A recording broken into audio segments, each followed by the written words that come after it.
এই প্রবাসের মাটিতে আপনার আমার লাশের দায়ভার কে নেবে? ঠিক এমনই একটা বাস্তবিক উদাহরণ আপনাদেরকে দেব আজকে।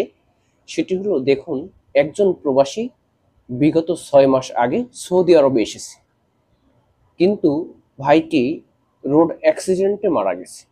এখন তার পরিবারের দাবি বা ইচ্ছা যে ভাইয়ের লাশটি যেন বাংলাদেশে যায়। কিন্তু এই যে প্রসেসটা এবং পরিবারের আত্মীয় স্বজনের যে আহাজারি, এখানে বাংলাদেশ সরকার কিভাবে হস্তক্ষেপ করছে আপনারা জানলে অবাক হবেন। আপনি সৌদি আরবে নিয়মিত পরিশ্রম করেন, বাংলাদেশে বৈধভাবে রেমিটেন্স পাঠান, বাংলাদেশের অর্থনৈতিকভাবে আপনি শক্তিশালী করতে অবদান রাখেন, এবং আপনার পরিবার বা আপনার পরিবারের লোকজনের দেখাশোনা করার জন্য আপনার অর্থনৈতিক যে কর্মকাণ্ড এটি ব্যাহত থাকে। কিন্তু আপনি একটা জিনিস চিন্তা করেন, আপনি বাংলাদেশ থেকে সৌদি আরবে আসলেন, আপনি বাংলাদেশি টাকায় 3 লক্ষ, 4 লক্ষ, 5 লক্ষ টাকা খরচ করে, এবং 6 মাস এখানে থাকলেন, বাংলাদেশের বাংলাদেশে রেমিটেন্স পাঠালেন, সেক্ষেত্রে সবই হলো। কিন্তু আপনি যখন মারা গেলেন, তখন বাংলাদেশ সরকার আপনার লাশের দায়ভার আর নিল না, এবং আপনার লাশ বাংলাদেশে আর পৌঁছাবে কিনা আপনি নিজেও জানেন না। আপনার পরিবারের শেষ ইচ্ছা পূরণ হবে কিনা সেটা আপনার পরিবারও জানেন না। কিন্তু দেখুন, বিগত কয়েক বছর ধরেই, বা বলতে পারেন যুগ যুগ ধরেই, প্রত্যেকটা প্রবাসীর ইচ্ছা যে এই প্রবাসীর মাটিতে কোনো ব্যক্তি যদি মৃত্যুবরণ করেন, তাহলে তার লাশটা অন্তত বাংলাদেশ সরকারের পক্ষ থেকে যেন তারা দায়ভার নিয়ে এবং সমস্ত খরচ বহন করে বাংলাদেশে পরিবারের কাছে হস্তান্তর করে। কিন্তু দেখেন, এই প্রসেসটা বাংলাদেশ সরকার কোনো সময় নিজে নিতে চায় না।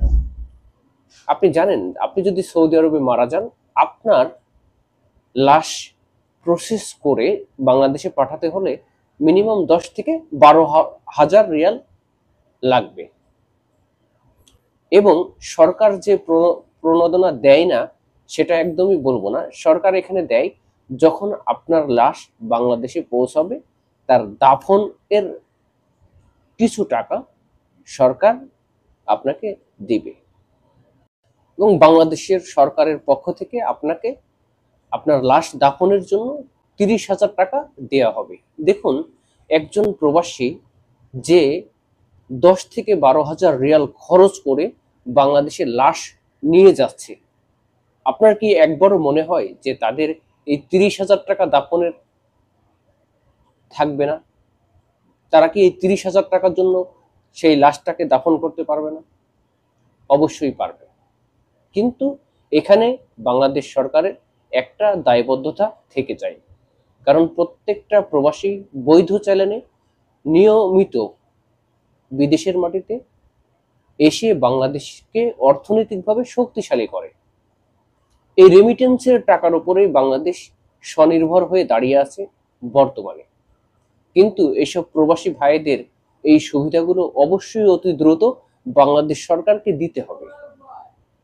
আপনারা আসেন, দেখুন, আপনি যদি একটা লাশ বিদেশ থেকে বাংলাদেশে পাঠাতে চান, তাহলে কতটা ঝামেলার মধ্য দিয়ে আপনাকে যেতে হবে তার কিছু আংশিক আমি তুলে ধরি। যেমন, আপনার এই লাশটা যখন আপনার হসপিটালের মর্গে থাকবে, তখন সেখান থেকে আপনাকে একটা বাংলাদেশ বিমানের অ্যাপয়েন্টমেন্ট নিতে হবে এই লাশের একটা টিকিট করার জন্য, এবং এই টিকিটটা হবে দ্বিগুণের চেয়ে দ্বিগুণ। একজন সাধারণ প্রবাসী যদি বাংলাদেশে বিমান টিকিট করে যায়, তার চেয়ে ডাবল খরচ একটা মৃত ব্যক্তির বা লাশের ক্ষেত্র হয়ে থাকে, এবং বিভিন্ন মাধ্যম বা বিভিন্ন সিস্টেম পার করে আপনার একটা লাশ বাংলাদেশে পাঠাতে হয়।